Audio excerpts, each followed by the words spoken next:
Hello everyone! Ayan, isang maulan na araw po sa ating lahat at magandang umaga na rin po dahil it's already 2:30 in the morning at ngayon pa lang po ako nakapag-edit ng video at ngayon pa lang din po makakapag-upload dahil kakadating lang din po namin galing sa work dahil nag-gig po kami. Ayan.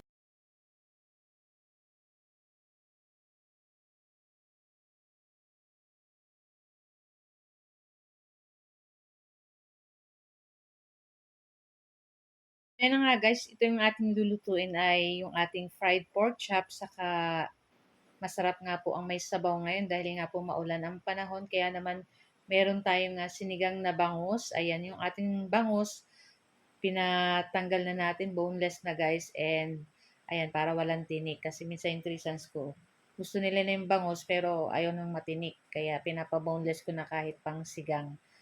Tapos, ayan, syempre masarap po ang bangus na dagupan kasi mataba po talaga ang mga tiyan yan. Yan yung masarap. So, syempre, ayan, naglagay lang tayo dyan ng kangkong sa ating sinigang na bangus. Parang ahas yung ating bangus. Tapos, ayan, syempre, after natin maluto yung ating sinigang na bangus, magpainit naman tayo nitong ating mantika and magpiprito po tayo nitong ating pork chop. Syempre, yung ating pork chop, pig-marinate ko lang po yan sa konting toyo, bawang, kalamansi, paminta, ayan. Tapos pig-coat natin ng harina para crispy-crispy and ayun. Tapos lulutuin lang po natin yan. Syempre, babalik-baliktadin lang natin hanggang mag-golden brown. Ayan. So, dalawa lang yung kasya dito sa aking pan. Kaya dalawa-dalawa lang yung ating pagkaluto. So, ito yung ating first batch at pag ganito na guys, ayan, brown-brown na siya. Pwede na natin yan hanguin. Ayan. So, niluluto ko lang yan sa ah, medium lang ng lakas ng apoy. Ayan. Para hindi po tutong at para luto din yung loob. So, ayan na, okay na rin to guys. Pwede na natin hanguin at syempre, wag natin kalimutan gumamit ng paper towel para hindi natin makain yung mga sobrang mantika dito sa ating pritong pork chop. So, after nito, nilagay na rin natin yung ating second batch at same lang, lulutuin din natin ng back to back and side to side pala. Tapos, ayan.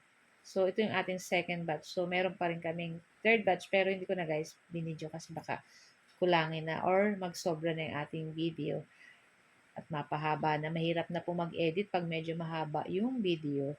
So guys, ayan at okay na rin to at hintayin na lang natin maluto, mag-brown and that's it. So ayan na po yung ating ulam for today's video. Itong ating fried pork chop. Syempre na super yummy. Masarap kahit saang sausawan and yung ating sinigang na bangus perfect ngayong maulan na panahon. And meron pa kami dito guys sa tuyo at itlog. Ayan. So, brunch namin. Tapos, ayan. So, may pinya din kami, guys. So, guys, ayan. Ito lang ang ating video today. Huwag niyo po sanang kalimutan mag-like, comment, and pa-share. Thank you for watching.